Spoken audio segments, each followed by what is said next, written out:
నేను ఆదివారం నా డిన్నర్ బృందావనంలో చెప్పేది కదా రాత్రిగా పోతావా రేపు పెళ్ళి ఆదివారం పోయి సోమవారం వస్తుంది. అమ్మమ్మకి నేను ఆదివారం పోయినా మళ్ళీ అదే రోజు రావాల్సి వస్తుంది. అమ్మమ్మకి నాకు ఎత్తున్నా కొంచెం కొంచెం ఆశ తినండి తినండి అయిపోతావన్నీ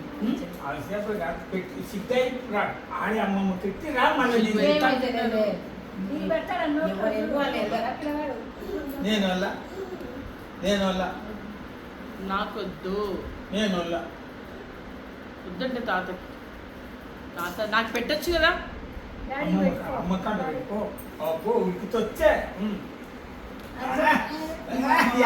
పోవాలి నువ్వు ఆకాశ మా అప్ప నాన్న ఉంటుంది అక్కడికే పోవాలి. ఇది రాను ఏం లేదు